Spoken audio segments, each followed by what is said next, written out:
خاوتي خواتاتي مساء عليكم bonsoir tout le monde اهلا وسهلا بكم يا جماعه الخير. J'espère que vous allez bien, j'espère que راكم تشوفوا فينا مليح, راكم تسمعوا فينا مليح. Pardonnez-moi, j'améliore un petit peu le décor, c'est très difficile pour moi de commencer à faire des émissions comme ça parce que j'étais en pleine réflexion sur un sujet très important auquel je voulais vous inviter pour approfondir notre réflexion ensemble. L'Algérie a pris une bonne décision. De prime abord, le sujet sur lequel nous allons aborder aujourd'hui parle d'une bonne décision. L'Algérie, dans le cadre de la loi de finances 2023 et dans le cadre de la réouverture du pays pour les importations des véhicules neufs, veut encourager l'utilisation des véhicules électriques. C'est une idée qui est noble, les véhicules électriques, c'est une tendance mondiale. Elle est un petit peu controversée parce que beaucoup d'experts disent « Ah, c'est pas aussi simple pour lutter contre le réchauffement climatique, pour diminuer la pollution. La voiture électrique n'est pas forcément la bonne décision. » Mais dans beaucoup de pays européens, on commence à utiliser la voiture électrique et on commence à croire qu'elle a des bienfaits écologiques et économiques. L'Algérie veut encourager l'importation et la commercialisation des véhicules électriques. Bon, au-delà du débat scientifique, parce que le véhicule électrique a besoin d'électricité. Si on doit produire plus d'électricité, il faudra consommer encore plus d'énergie pour faire fonctionner les véhicules électriques. Alors, il y a deux tendances dans le monde entier. La première tendance, il dit que ça n'a rien à voir avec l'écologie, puisque la production d'électricité nécessitera davantage d'énergie, donc on va continuer à polluer autrement, parce que pour le moment, les énergies renouvelables ne suffisent pas pour fabriquer l'électricité, et on a besoin de gaz et de pétrole et de charbon, donc ça va booster la consommation du charbon et du pétrole. Et même les énergies renouvelables, les panneaux solaires ou les éoliennes, il faudra des minerais, etc. pour les produire. Donc, on va continuer de polluer. L'autre tendance scientifique, non, c'est pas vrai. Le véhicule électrique coûte moins cher au niveau de la consommation d'énergie. On va donner des chiffres et il est beaucoup moins polluant que le véhicule thermique qui marche avec du diesel, avec du pétrole et des hydrocarbures. Non, on va pas se positionner dans ce débat scientifique. On va s'intéresser à l'Algérie. Est-ce que l'Algérie elle est gagnante en facilitant les importations des véhicules électriques?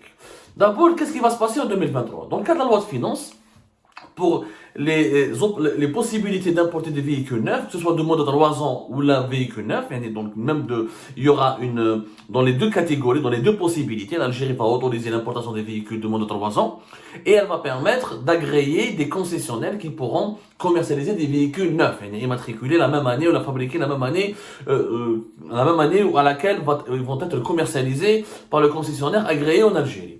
Dans les deux cas, où je trouve la loi de finances 2023, elle va proposer des baisses de taxes, des baisses très prometteuses et qui permettront aux consommateurs algériens de payer beaucoup moins de taxes lorsqu'il va importer des voitures diesel. La voiture diesel est interdite, on ne peut plus importer des véhicules diesel en Algérie à partir de 2023 et on ne peut pas, même pour l'assemblage des véhicules et le montage des véhicules neufs, l'Algérie, dans le cahier de charge qui a été établi le 17 novembre 2022, on ne peut même pas assembler ou monter ou fabriquer un véhicule diesel en Algérie. Le diesel a été totalement banni par l'Algérie. Ce qui est une première, alors que l'Union européenne va bannir les véhicules diesel à partir de 2035, l'Algérie a commencé dès maintenant. On en a parlé déjà, on a déjà expliqué dans une précédente émission d'Algérie Park pourquoi c'est une mauvaise idée. Mais allez, je te parle de voiture électrique. Donc, contrairement aux voitures à moteur à essence, les voitures électriques bénéficieront donc d'une réduction de taxes de 80% pour les modèles purement électriques et de 50% de baisse de taxes et de droits douaniers, etc. pour les voitures moteurs hybrides. 80% pour les voitures électriques, purement électriques, et 50% pour les voitures hybrides, ce qui est très ambitieux, ce qui est vraiment très intéressant. Quand on compare, par exemple, avec les voitures de moins de 3 ans qui sont, pour les véhicules de moins de 3 ans qui seront importés, qui seront à moteur à essence, il va falloir payer beaucoup de taxes. Le consommateur algérien doit se préparer, ça on va consacrer une autre émission pour ça. Si tu importes, si un Algérien va acheter un véhicule moteur à essence, thermique, on appelle ça moteur thermique, c'est-à-dire essence ou le diesel. Le diesel est interdit, pas l'essence. Si tu vas importer un véhicule doté d'un moteur à essence, le consommateur algérien, l'acheteur algérien doit payer 57%, plus de 57% de taxes en valeur en dinars, 57% du montant du véhicule qui a été acheté à l'étranger. عندك TVA à 19%, عندك la taxe sur la consommation, une autre taxe qui s'appelle la TCS 2%, ou عندك les droits de douane qui vont représenter 30%. La totalité, ça fera 57,8% de la valeur en dinars en droits et taxes. c'est une somme qui est conséquente. Et quand tu vas acheter un véhicule à 25 000 euros, et tu dois payer l'équivalent dinar de 50, tu dois payer en dinar l'équivalent de 57% de la valeur du véhicule. Donc ce sera quand même une somme très conséquente. Donc une charge importante qui comparée avec le véhicule électrique, eh ben, on ne peut pas dire qu'effectivement, c'est plus avantageux de bénéficier la TCS, la taxe de contribution de solidarité qui permet de financer pas mal de financements publics, notamment en 2023, où l'État algérien va utiliser cette taxe pour financer le déficit de la Caisse nationale des retraites. Mais ben, les neiges, c'est très important de comprendre le sujet, et les gens bien concentrés. Donc, effectivement, la loi de finances 2023 donne des avantages importants. Au lieu de, si tu importes un véhicule à essence, 57% de taxes. Si tu importes un véhicule électrique, tu auras une réduction de 80% des taxes. C'est-à-dire sur les 57% de TVA, de TCS ou là de droits de douane que l'acheteur algérien d'un véhicule essence va payer, l'acheteur d'un véhicule électrique va bénéficier de 80% de réduction de ces taxes. Si tu achètes un véhicule hybride, eh ben tu vas bénéficier d'une réduction de 50%. Véhicule hybride, c'est moitié thermique, moitié électrique. C'est-à-dire, c'est les deux à la fois. Tu peux la recharger avec l'électricité. Quand tu n'as plus d'essence, le côté électrique prend le relais et la voiture continue de rouler. Alors, sur le plan fiscal, c'est intéressant. Maintenant, pourquoi l'Algérie n'est pas gagnante? Parce que l'Algérie, malheureusement, encore une fois, les dirigeants algériens, le peu de fois où ils ont des bonnes idées, ils ne comprennent pas que les bonnes mesures, les bonnes décisions, pour les mettre en application, il faut préparer un environnement. Il faut qu'il y ait des mesures au préalable qui permettent la réussite d'une mesure phare. Donc, avec un exemple. Tu veux importer des véhicules électriques et les encourager. Est-ce qu'on a de quoi les recharger en Algérie? Est-ce que l'Algérie, elle est préparée économiquement, industriellement et énergiquement pour accueillir un nombre important de véhicules électriques? Le premier obstacle, c'est aussi le prix. N'oublions pas que le prix d'une voiture électrique importée depuis l'Europe ou même de Chine, il est très très cher. Les voitures électriques en France sont très très chères. Comme un exemple, je te fais un moment. Les voitures électriques, comme quelques prix, ça commence de 18 000 euros et ça peut aller jusqu'à 90 000. Ça peut aller même jusqu'à 100 000 euros pour quelques modèles de Tesla. Je vais vous donner quelques exemples. Je retrouve mes notes. Voilà. D'abord, le premier obstacle, c'est que le dinar, le pouvoir d'achat des Algériens, il est faible. Acheter un véhicule électrique, la majorité écrasante des Algériens ne pourront pas l'acheter. Parce qu'il est vraiment très très cher. Donc, j'encourage l'utilisation des voitures électriques. Mais qui peut acheter une voiture électrique depuis l'étranger? Nardo, un exemple simple de quelques prix. Ça va de 22 000 euros pour une Smart Fortwo, une Renault Zoé 23 700 €, une Citroën électrique c'est 26 000 euros, une Peugeot électrique 26 000 euros, qui est 27 000, une Hyundai électrique c'est 33 000 euros, une Kia Soul électrique c'est 36 000 euros, une BMW électrique c'est 39 000 euros, une Golf Volkswagen électrique c'est 40 000 euros. C'est énorme, Yajma. C'est des prix qui sont, c'est des modèles citadines. Qui n'ont des modèles, par exemple, de luxe. Une Hyundai Kona, c'est 38 000 euros. Jaguar, 78 000. Audi, 80 000. Tesla, 84 000. Et une autre Tesla, 92 000 euros. Donc, c'est très cher. Donc, on doit les modèles accessibles, les modèles citadines. Il faut compter de 22 000 jusqu'à 40 000 euros. Même 44 000 euros. Entre 22 000 et 45 000 euros. Même si j'achète une voiture à 22 000, 25 000 euros. Et si je bénéficie d'une réduction de 80% des taxes, ça restera cher. Quel est l'Algérien qui peut acheter un véhicule à 22 000 euros? Avec la crise du pouvoir d'achat, la cherté de la vie, l'inflation en Algérie, l'appauvrissement de la population, la paralysie, la panne économique. Ou là, 22 000 euros, il faut 450 millions. Il faut 500 millions. Même qu'il me travaille les taxes, mais c'est même 500 millions. 500 millions يا جماعة شكون يشري طوموبيل 500 مليون في الجزائر؟ Il faut être un milliardaire. Le nombre de personnes riches en Algérie, n'est pas suffisamment élevé pour pouvoir démocratiser l'accès des voitures électriques en Algérie. C'est le premier problème. On va apporter des problèmes, on va trouver des solutions. On a la démarche en Algérie, c'est d'essayer de proposer des solutions. Et le deuxième problème, c'est que une voiture électrique, il faut la recharger. Alors effectivement, en Europe, les études ont montré qu'une voiture électrique, au niveau de l'énergie, elle est plus avantageuse qu'une voiture moteur thermique. Par exemple, pour 100 km, il faudra pour une voiture à essence ou la diesel entre 6 et 9 euros pour 100 km. Or, pour même 100 km dans une voiture électrique, c'est 1,5 euros à 4 euros. Donc on est gagnant. C'est-à-dire que je dépense, un automobiliste qui a une voiture électrique dépense moins en énergie, dépense moins en coût d'énergie pour rouler avec un véhicule électrique. Sauf bien sûr, les voitures électriques n'ont pas encore pour le moment, il faut le préciser, les mêmes capacités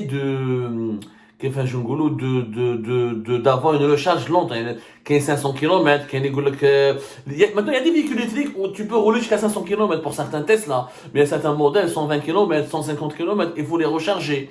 Donc, le calcul, il est encore contesté.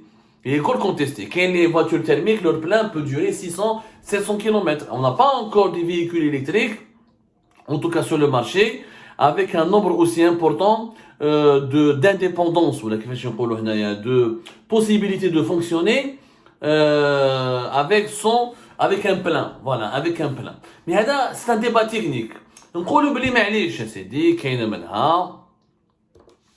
comme un exemple, par exemple, l'autonomie, voilà, pour une voiture électrique entre 22 000 et 25 000 km, l'autonomie, elle est entre 160 km et 400 km.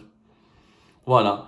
Les voitures électriques les moins chères ont une autonomie qui ne dépasse pas les 400 ou les 300 km. C'est pas le cas encore des véhicules thermiques qui peuvent avoir une autonomie de 500 ou 600 km. Mais allez, je circule pas beaucoup, je vais utiliser un véhicule électrique qui va me coûter moins cher au niveau du plein, de l'autonomie. Mais le problème en Algérie, est-ce qu'on a l'environnement industriel où tu vas recharger la voiture électrique? Et là, les Algériens doivent la recharger chez eux. Le pays ne sera pas gagnant. En Europe, comment ça se passe? Tu as des bornes de recharge qui sont gratuites. C'est l'État qui a construit des bornes publiques. Tu as ensuite des bornes de recharge qui sont privées. Oui, c'est les particuliers qui louent des bornes de recharge et tu payes un tarif. Et il y a un nouveau business qui s'est développé en Europe, c'est créer des réseaux de bornes électriques. Et chacun dispose de chaque réseau, il a sa propre grille tarifaire. C'est comme ça pour démocratiser le véhicule électrique. Mais si on demande aux Algériens d'aller recharger leur voiture chez eux, ça risque d'être compliqué quand même. Même l'électricité n'est pas chère en Algérie. C'est vrai, l'électricité est beaucoup moins chère en Algérie qu'en Europe. Que d'ailleurs, le prix de l'électricité en Algérie est l'un des moins chers du monde. Parce qu'il d'abord, il est subventionné par l'État. Et sur la subvention, le coût de revient, il est beaucoup moins cher. Pourquoi? Parce que nous sommes un pays gazier. Nous produisons 99% de notre électricité avec du gaz naturel. Mais si on abandonne les véhicules thermiques pour aller vers les véhicules électriques, il faudra booster encore davantage notre production de l'électricité. Sauf que, parce que déjà, la consommation nationale de l'électricité, elle nous consomme beaucoup de gaz naturel. Et les volumes que nous donnons du gaz naturel que nous donnons pour la production d'électricité vont diminuer, pèsent sur les capacités d'exportation du pays. C'est-à-dire, au lieu d'exporter du gaz et de gagner des devises, notamment lorsque le prix du gaz est élevé comme aujourd'hui, et de gagner beaucoup d'argent, on consacre une bonne partie de notre gaz pour la production d'électricité. Nous exportons en 2021, nous avons exporté 39,5 milliards de mètres cubes. Grippe 40 milliards de mètres cubes. Sauf que la consommation d'électricité, la production d'électricité par les centrales de gaz, les centrales et de production des centrales électriques de Sonalgaz, qui sont gérées par Sonalgaz et ses filiales, nécessitait une consommation en 2021 de 39 milliards de mètres cubes. C'est-à-dire que nous consommons autant de gaz qui est destiné à l'exportation que pour la production d'électricité. Alors imaginez que si ce gaz était destiné aux exportations, le pays va s'enrichir encore davantage. Donc on se prive de devises, on se prive de recettes en devises à l'exportation pour produire de l'électricité. 39 milliards de mètres cubes, c'est énorme, parce que 99% de notre électricité vient du gaz. Alors si on va utiliser, si on compte toute l'électricité qui sera nécessaire qu'elle doit être produite pour recharger des véhicules électriques, le gaz, les volumes de gaz naturel dédiés ou là, qui seront consacrés pour la production d'électricité vont augmenter de manière conséquente et significative. C'est-à-dire qu'on aura besoin d'une quarantaine de milliards de mètres cubes, voire d'une cinquantaine de milliards de mètres cubes pour produire du gaz. Donc, on va diminuer les volumes de gaz naturel pour les exportations pour augmenter les volumes de gaz naturel dédiés à la production d'électricité. Chaque année en Algérie, la consommation d'électricité augmente de 7 à 8%, voire jusqu'à 10%, entre 7 et 8%. Ce sont les voitures électriques. Si on va utiliser les voitures électriques, elle va augmenter nettement plus de 10%. Donc, il nous faudra beaucoup de gaz. L'Algérie sera perdante. Parce qu'on a عايشين بالغاز والبترول.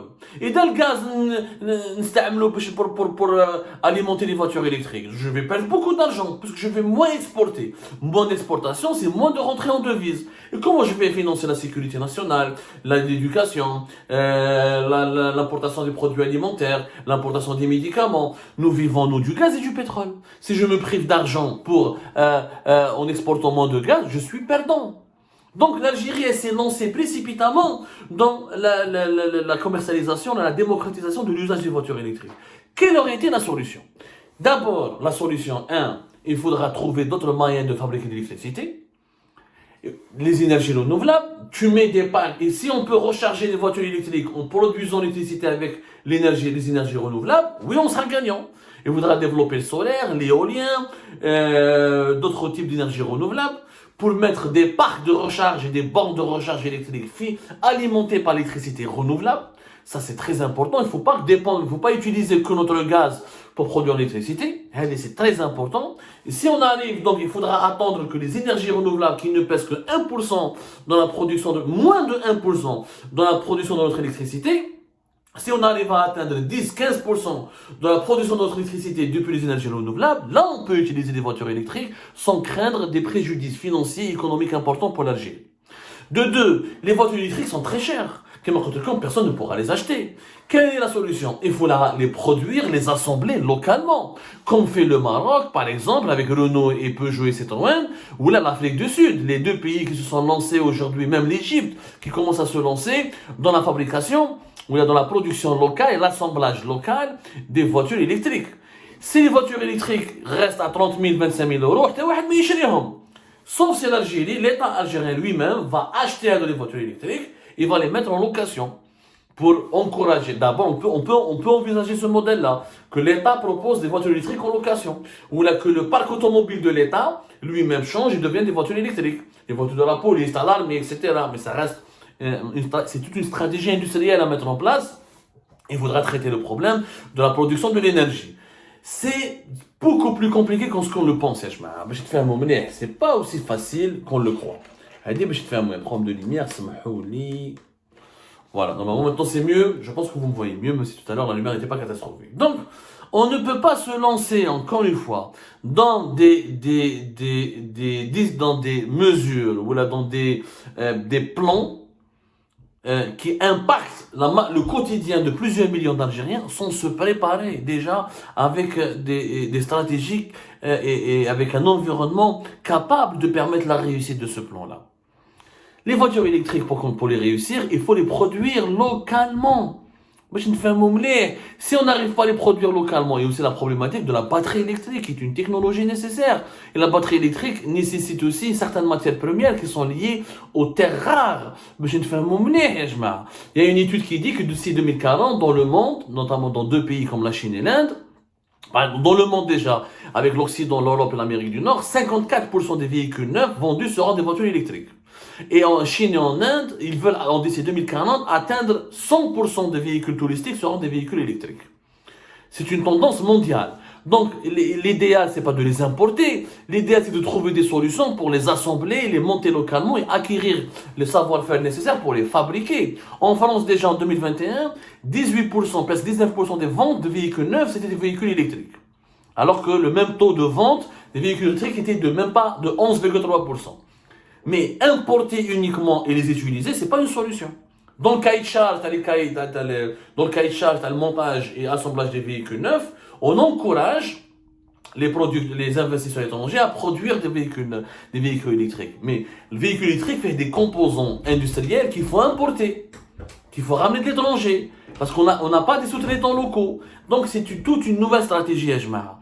Les voitures, dans l'état actuel de l'Algérie, on ne peut pas importer et utiliser des véhicules électriques. Le pays n'est pas encore prêt pour l'usage de la voiture électrique. On sera hyper perdant et on va dépenser beaucoup d'argent pour rien. Il faudra un autre environnement, une industrie locale et l'utilisation des énergies renouvelables pour la production de l'électricité. Le débat se poursuit sur les différentes plateformes d'Algérie. Votre avis et vos remarques sont les bienvenus. Bravo à tout à l'heure pour d'autres éclairages.